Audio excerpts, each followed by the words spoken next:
Hi, and welcome to the Innovation Conversation, which is hosted by myself and Ricardo.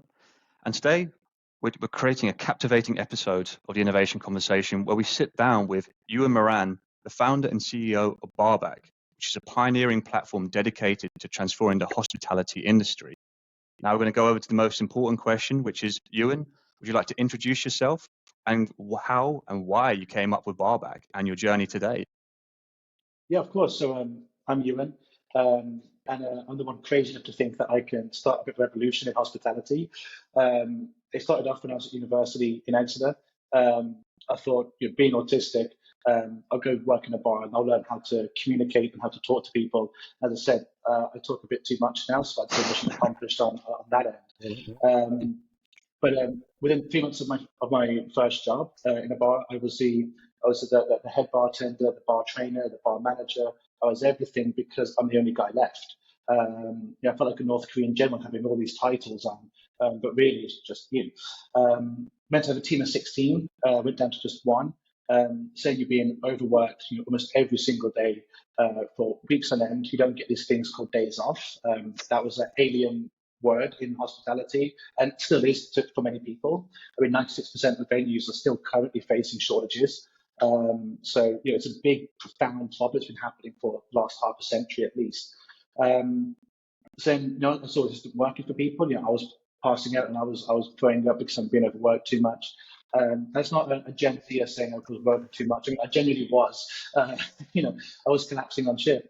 So I thought, okay, how do we solve the problem? And I saw a lot of competitors, when I call them that, out there, who were charged to hire somebody for either freelance or a full-time job, and they charge 30% commission, 20% tax on top of that. Mm-hmm. So to hire someone for minimum wage, say £10 an hour, you're paying over £15 just to be able to hire somebody. You can't afford to pay that wage, so you pay other people smaller. You try and cut corners here and there, try and create a smaller team which aren't motivated because they're on a really basic wage. The worker can't survive on that wage, so everyone's missing out. No one's benefiting apart from the recruiter. Yep. And I thought that's not quite fair. This is actually contributing to the problem. It was perpetual. I can't afford to hire people. I can't afford to pay them. I have to keep on paying premium rates here. So let's solve it. So I created what we now call a labour infrastructure platform. We do freelancing. We build people's careers up. We give them full-time jobs as well.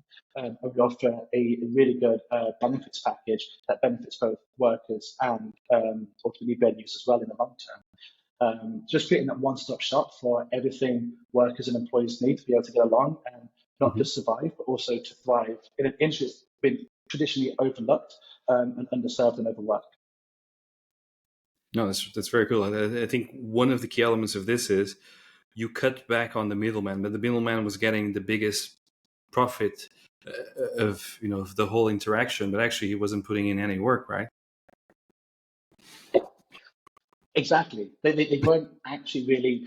So one company, a competitor, I don't know if I can name competitors on here or not. Mm-hmm. But certainly if you can name drop them. Workers. Mm-hmm. Sorry. So there was one.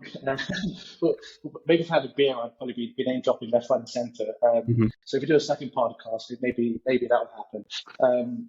But so the metrics they were using for workers was attitude, productivity, and absences. And these are very big brother metrics. It's very, how does a manager view you and not, like as a manager, I could not like someone, but still say they worked really fast, or their cocktails are really great, or the whole team loved them, they're good at teamwork.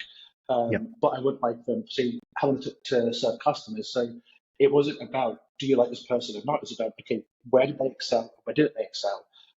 Which, even if I'm going to work, I've still got a scar from burning myself using the coffee machine, but I make a really mean margarita. So basically, put me in the bar and not in coffee. And that would be, I think every worker should be able to demonstrate where their strengths are, where their weaknesses are, so that then employers then know where to put them. That might be a radical idea, but I think it's common sense, which I do believe is in short supply nowadays.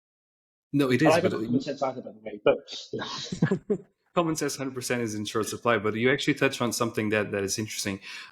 If we take Gordon Ramsay, for example, a figure we all kind of love and know, he didn't perform that well in his first job. Actually, the whole Gordon Ramsay started when they were filming a documentary on, I think, Marco Pierre, who he worked with. I probably got his name wrong. Not of my age. And they were filming a documentary, and he decided to organize a mutiny and leave midway through service, right? And that doesn't go on showing actually he was a bad worker. Quite on the contrary, he was a very good worker. He just didn't find the working environment he would prosper in. And it's the same thing in a lot of hospitality jobs, right? You might fit in, I don't know, a Scottish bar where everyone wears kilts, or you might not fit in. So you need to find the ideal gig. But that does not mean you're not a good worker. It just means you haven't found the right place to work in, right? So Well, this was. I was just going to ask you a question.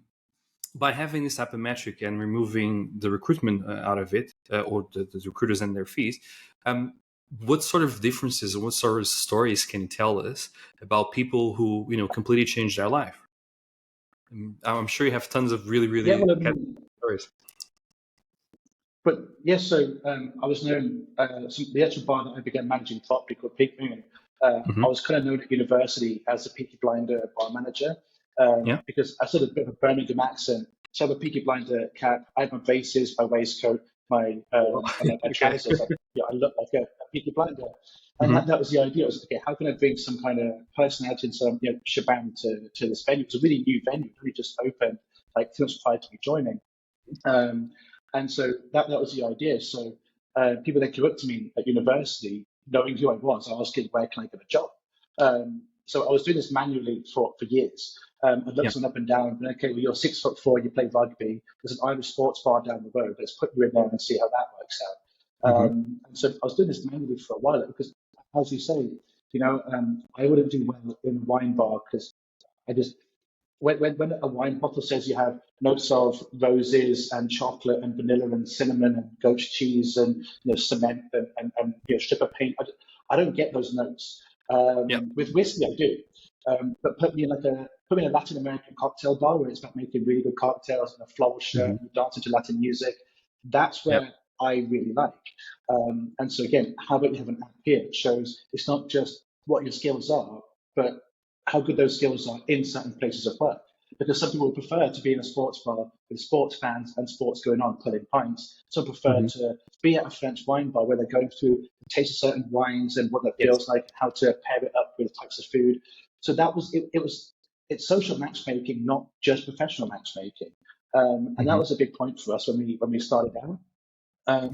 But that doesn't make you your 30% commission. That's something that requires putting money down just because you care about the industry, not about making profit.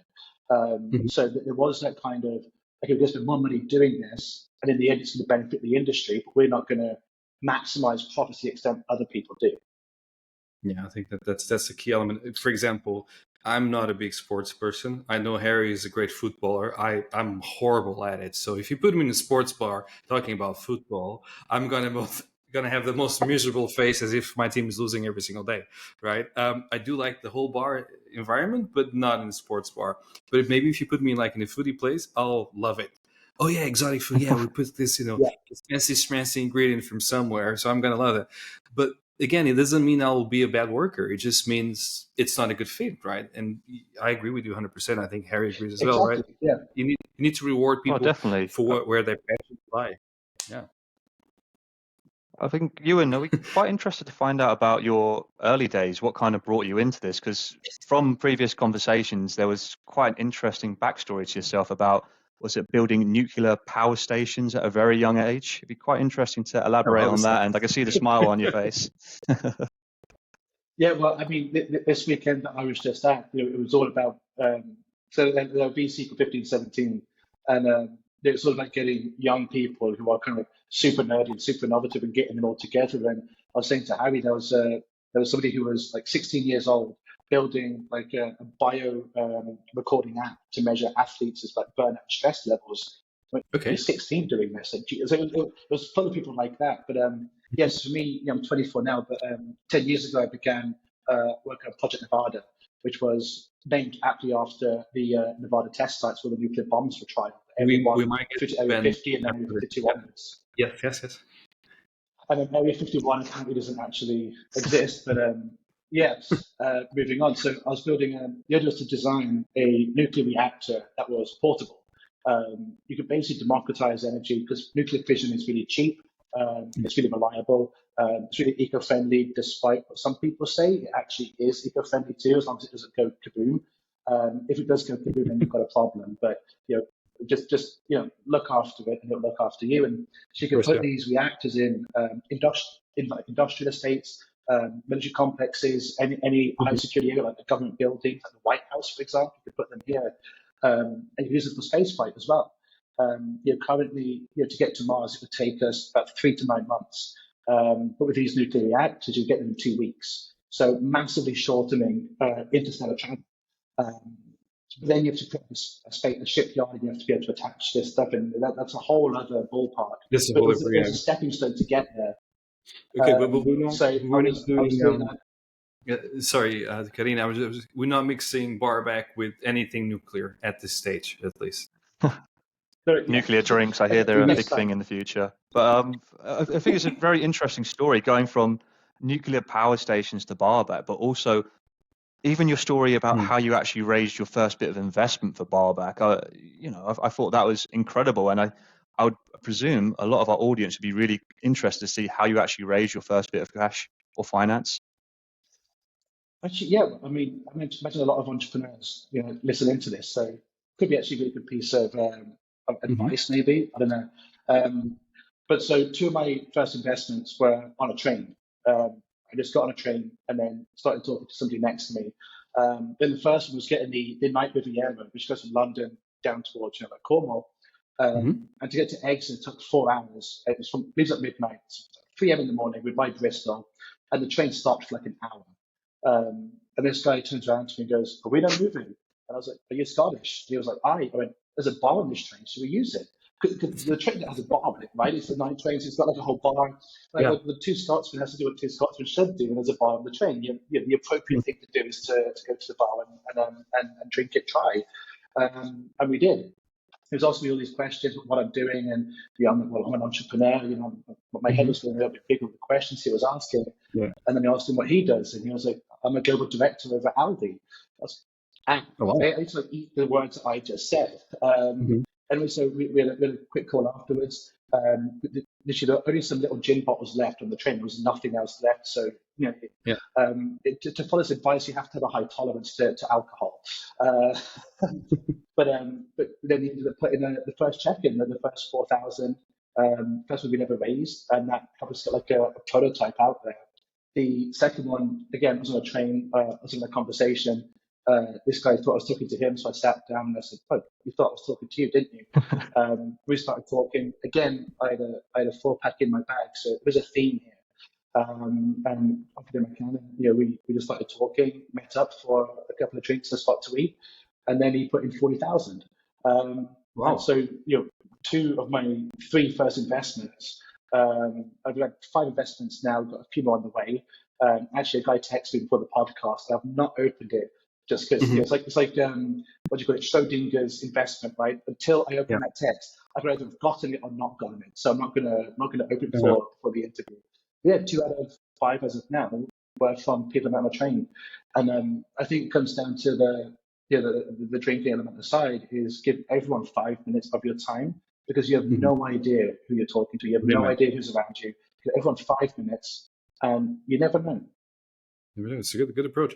Who bought the first round? I think that's everyone's curious, because that's a good tip for entrepreneurs. Who buys the first round? Well, I gave the agent, the last guy, account, so I guess to me, but he did kind of cover the first couple of bottles of wine when we actually met up. And on the train, Adam was he put the first round. So, I mean, I was a little bit hesitant because, disposable income is in short supply when you're trying to make your own business, especially during the pandemic as well. Yes, exactly. So, he got the first round. It was a really good couple of experiences. It was an excellent day for you because you managed to find a drinking buddy, you managed to find an investor, and he managed to get the first round in. So, happy days all over. Exactly. But he bit in on our first round too, right? So he got a really healthy discount. Yeah. I was saying at the valuation we're currently raising at now, he's made a 20x investment already. So it was worth paying for the first drink, I think. Yeah, 100%. Yeah, I agree. Yeah, I guess maybe going back to this the whole side of business things, because there is a lot of I know you work with Parliament. Do you want to tell us a bit more about how that works?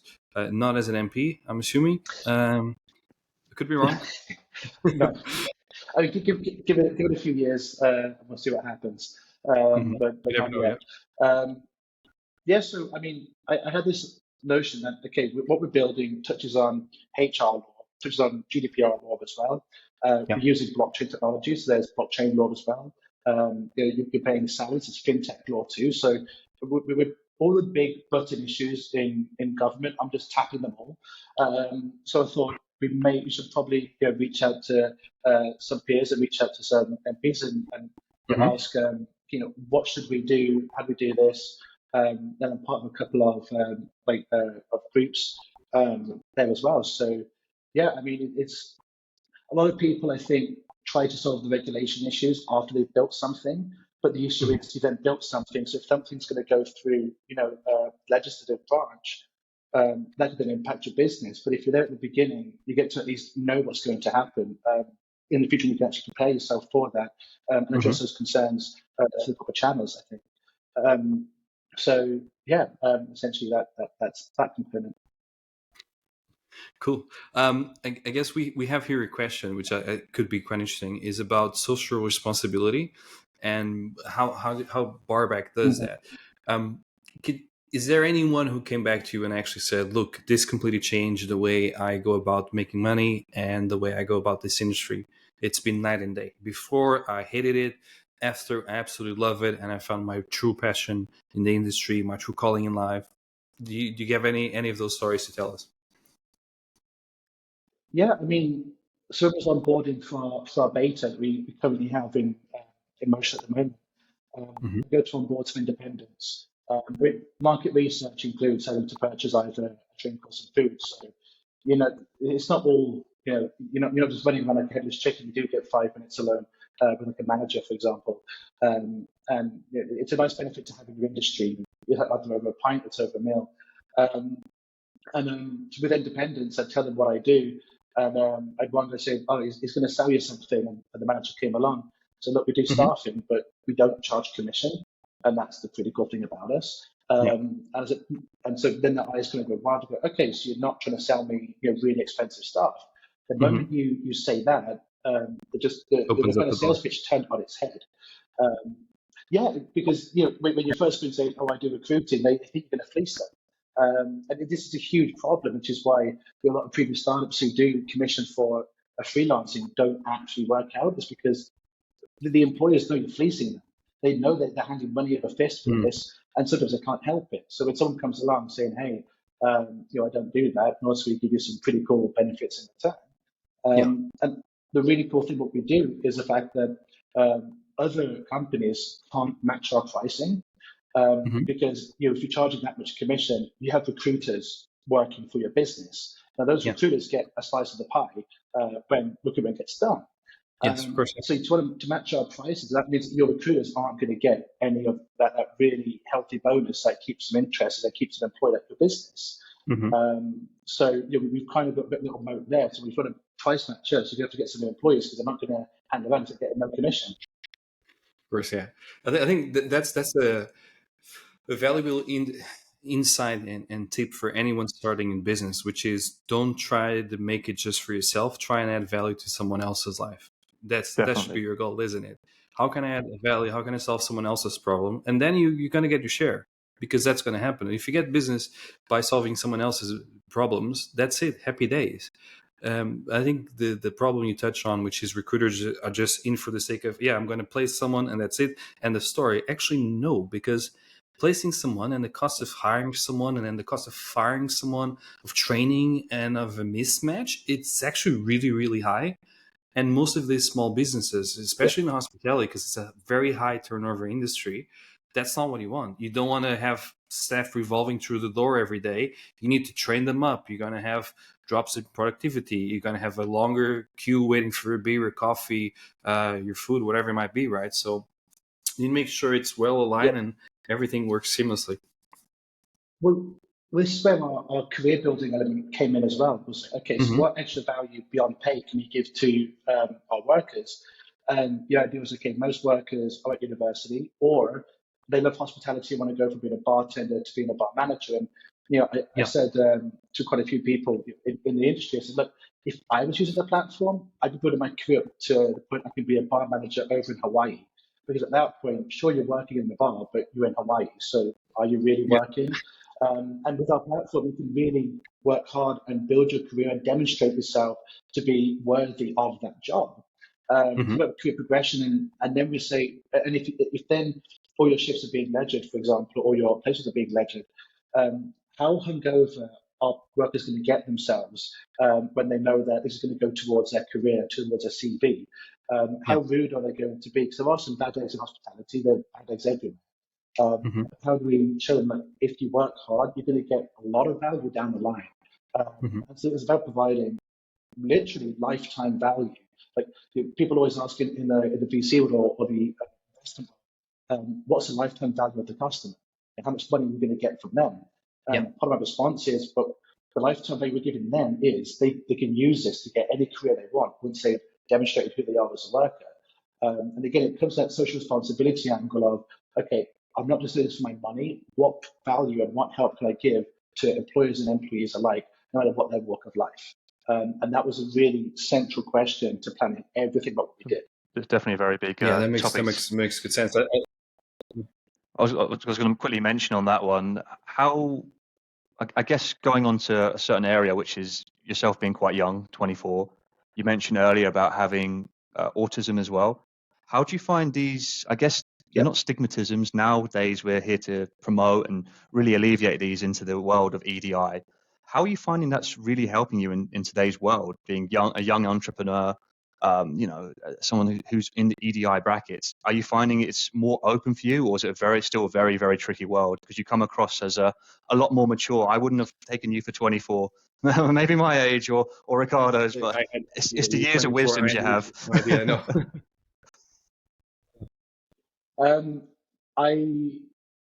He normally, well, the questions asked so far, I'm nodding and here I'm shaking. EDI doesn't really apply to neurodivergent people. It should, but it's still, it's a bit of a minefield at the moment. It's still, what do you look like? If you've got a physical disability, then you do fit that bracket. If you've got a mental disability, one don't ask. So all the funds that to apply to all the programs, accelerators. People ask, what's your race, what's your religion, what's your gender orientation, what's your sexual orientation, all that stuff. Not one fund or one accelerator out of the probably 1,000 have applied to, they asked, do you have neurodivergence? No one asked it, not a single person. Really? So, really, I mean, wherever I've applied to, there's never been that little tick box where you can show, look, I'm neurodivergent. I know. I was getting a bit frustrated with this actually because we do also exist, like we do exist as well, and that's the thing, because for me, solitary soul asked that is impressive, because I actually think, because I got ADHD, which explains why I love cooking so much, because I'm multitasking all the time. And I love the intensity, right? Multiple tasks, high intensity, high dopamine, my brain is happy. So if I was to run a restaurant, I'll be looking for people exactly with the same type of energy, because I know they can multitask. I know their brain is built differently, and I know they will thrive in a high intensity type of environment.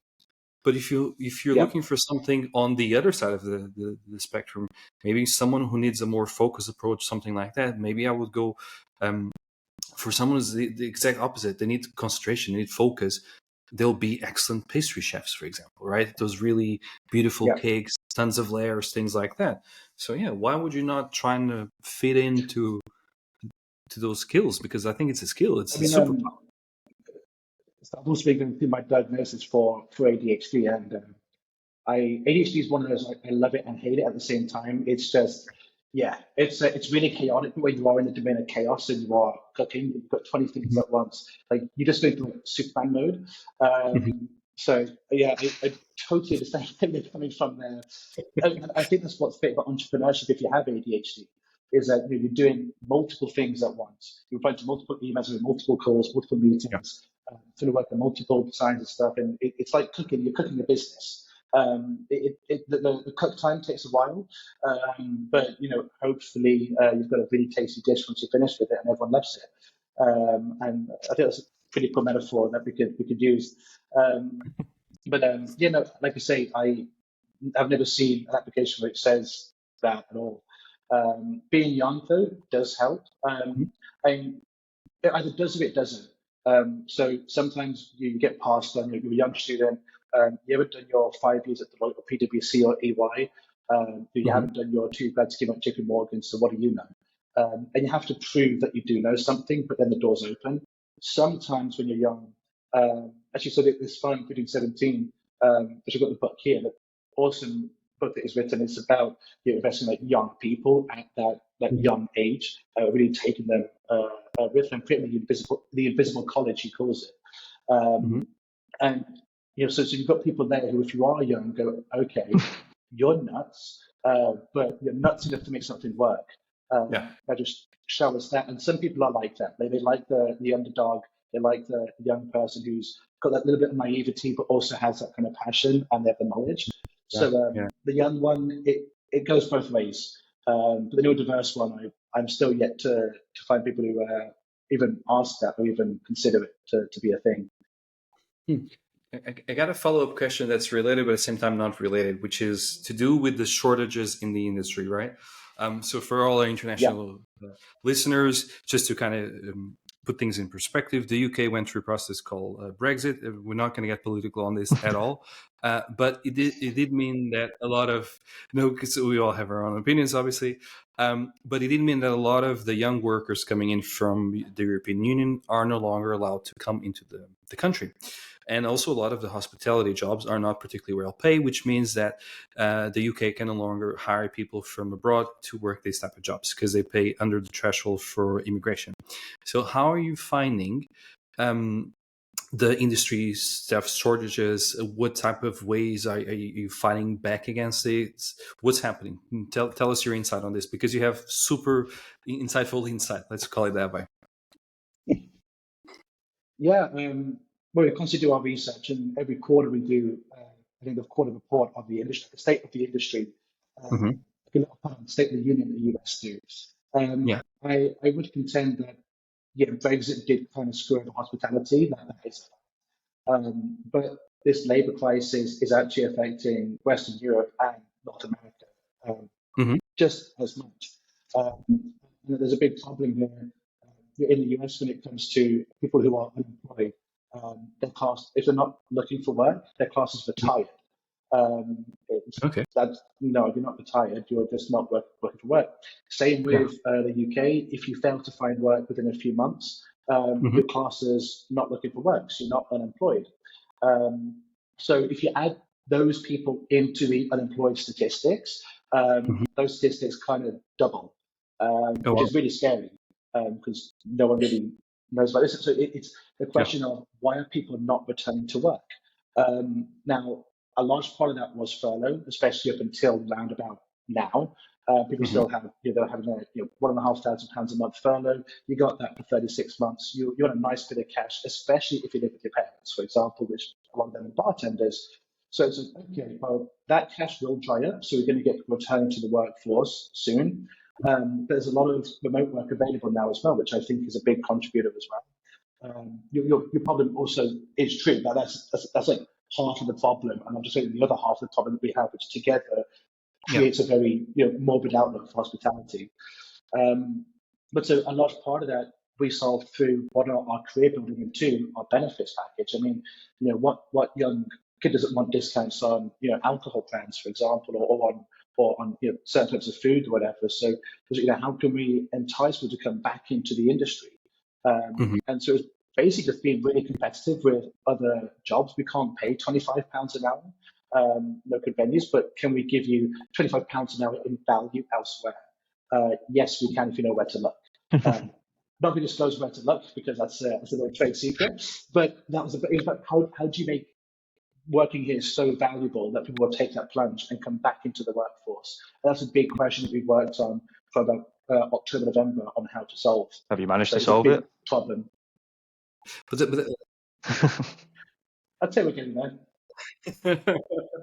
But that's the thing. People don't want to work for a place they don't like anymore. They want to work for a place that makes them feel, I'm going to say loved, even though that's very esoteric, but that I think that's kind of what we're looking for when we're finding a new job, isn't it? Where do we feel fulfilled as an Yeah. individual instead of just, having something that pays the bills, right? So yeah, it's good that you found a way of fixing this issue. And I found, at least, I don't know if Harry, you had the same experience, but going out after the pandemic, at least in London, was night and day. Before, you can see people who were really passionate, and then afterwards, it was a complete mismatch. Basic mistakes were being made, and you really saw that people were struggling and they were trying their best, but there was a gap there between the learning stage and actually performing. And yeah, it's a tough job. Hospitality it's one of the toughest jobs in the world. It doesn't have to be. I do still see glimpses of shadows past that you kind of mentioned.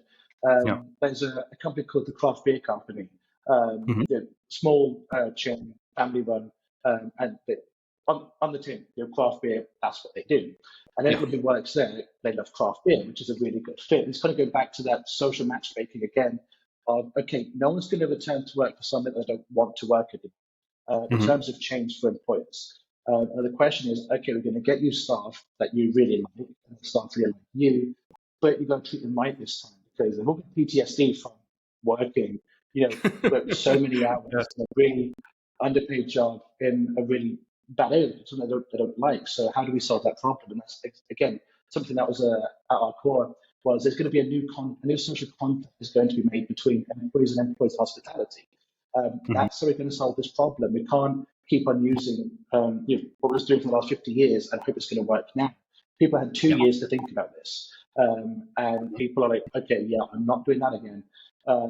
So again, our platform basically creates a new contract, literally, between employers and employees. And that should be enough. But one thing is scary though, because then we have a time constraint, right? You mentioned people's souls are being crushed gradually one by one, which is basically what you're kind of saying. So at some point in time, people will just be so soul destroyed, they're not going to have that passion anymore. But if you put out that flame, like and this is actually, again, a big social part of our problem is that if we create a good workplace that people enjoy, so when I applied to 1517, I said, people say that you're a product of your environment. So but you let your workplace more than your home place. So you're a product of your workplace more than your home. So we create a good workplace. You then a happy worker. You go home. You have a happy house, happy wife, happy life, happy kids, happy school. You then just you change the social dynamics across an entire nation.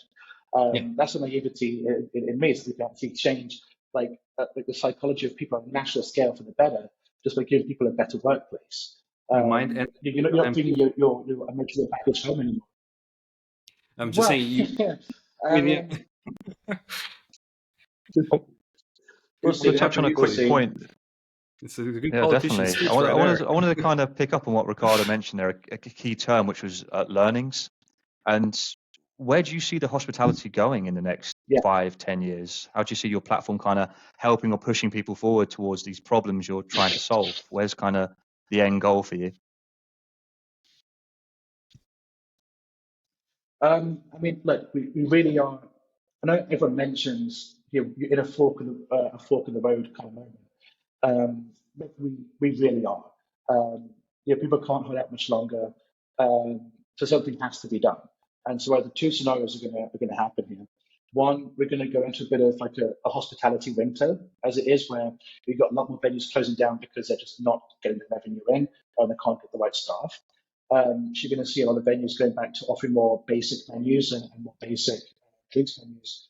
And if they still fail to produce enough revenue, they're going to be taken over by lots of corporates, and then they become a huge corporate rather than becoming a very unique independent. And I think a lot of us will prefer those independent restaurants and bars. Mhm. That's where all the flavors, all the characters, all the special services, and we risk losing what I think is the golden gems in hospitality. Um, the other side of things, and I'm a half glass full kind of guy with most things. I always look at the bright side of life and all that shebang. Is that we're going to see in this hour of need and in these trying times of not having as much revenue as possible, we're going to double down offering stuff that's unique, like a unique service, any unique decorations we could put up, any unique offerings, any unique type of branding that we could come up with.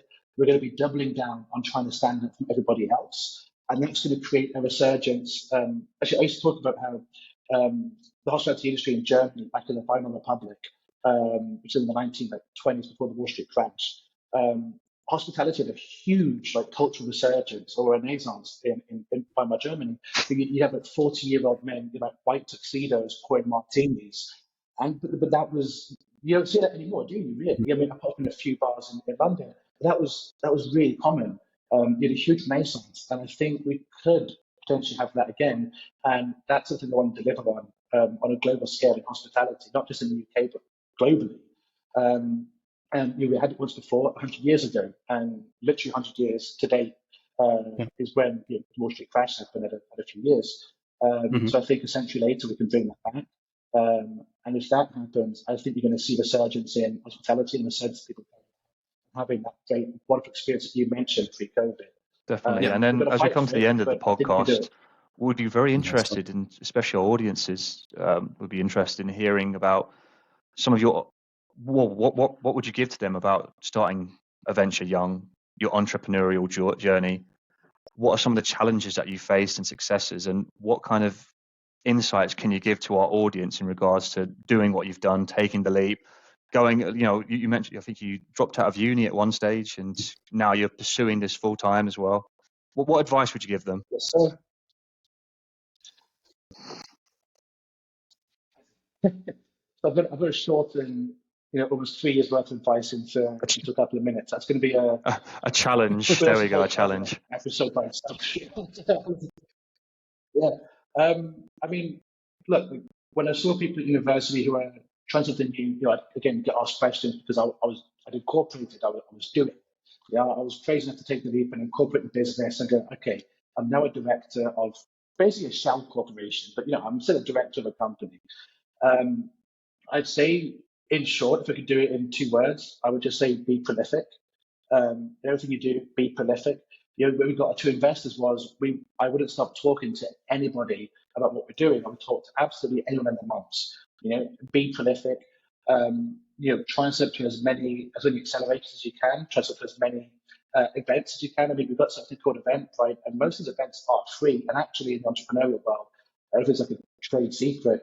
But no one really goes to paid events. If we're not given beer and pizza, we don't go. Even if you can afford it, we still know if it's a paid event and it's not like a conference. If it's a conference, something different.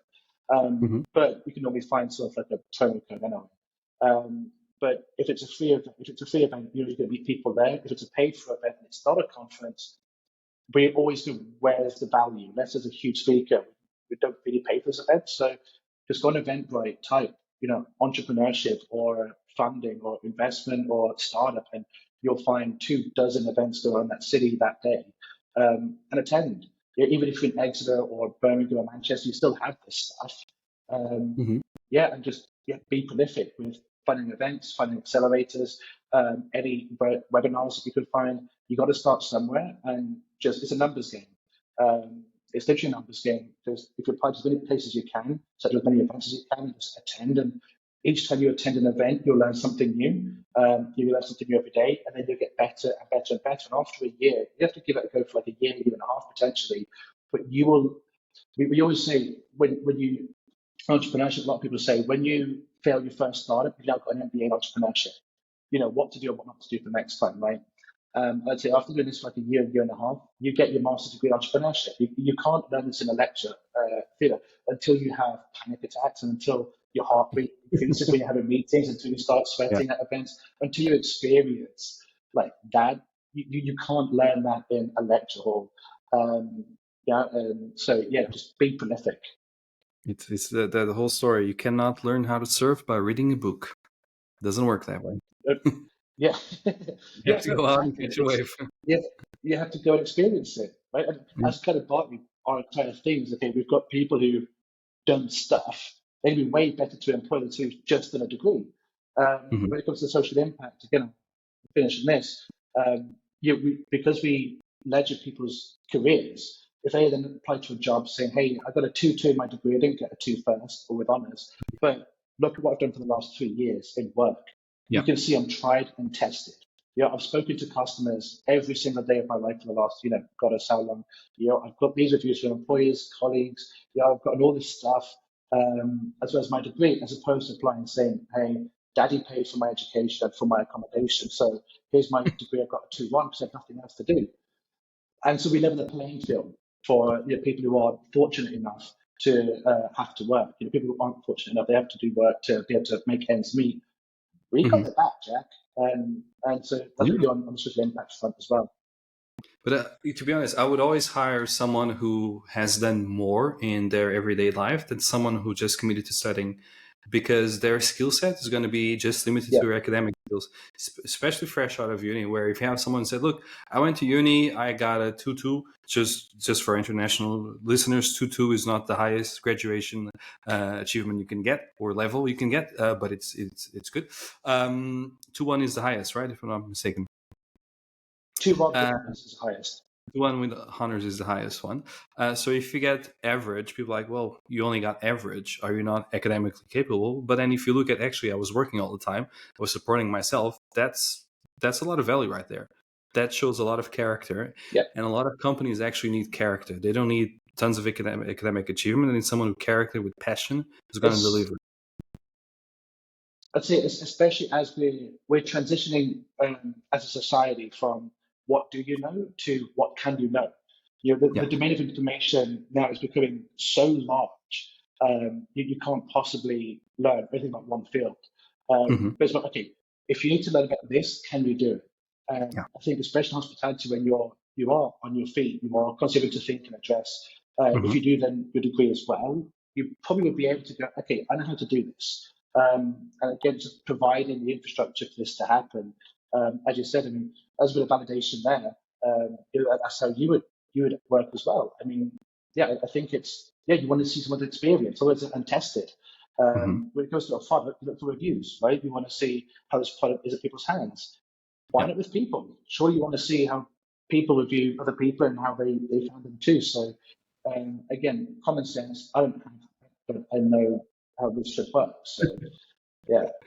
It's I think, as we're kind of finishing the end of our podcast, we always give our guests a moment to share their wisdom, not their wisdom, share their company, tell us where we can find them. So if you want to go ahead and plug as much stuff as you feel like you want to plug, please go ahead. So tell us your website, tell us how listeners can reach out to you, because we're going to have both the video and also the audio. So they probably see Yeah. our faces, hopefully, but also just so people Oh, listening. no. I think you're the one with the Okay. best background, to be honest. But how can people reach out to you? Your website, all those important things. So go ahead. Yes, like just Google my name, Ewan Moran, and you'll get like LinkedIn and Instagram come up, two best places to contact me. Oh. Telegram, my name is the bartender with a cause. Kind of sums up who I am. I'm literally a bartender with a cause. And then our website is barback.uk, just.uk. We've got a new visual website coming out in a few weeks, which will be nice and sexy, and a lot of more UI and UX in it. But yeah, that's me. That's it. Lovely. Ewan, thank you very much for your time today. It's been lovely having you here and learning more about Barback and all the changes you're bringing into the workplace. Thank you. It's been an absolute pleasure. All right, so I'm just going to click stop.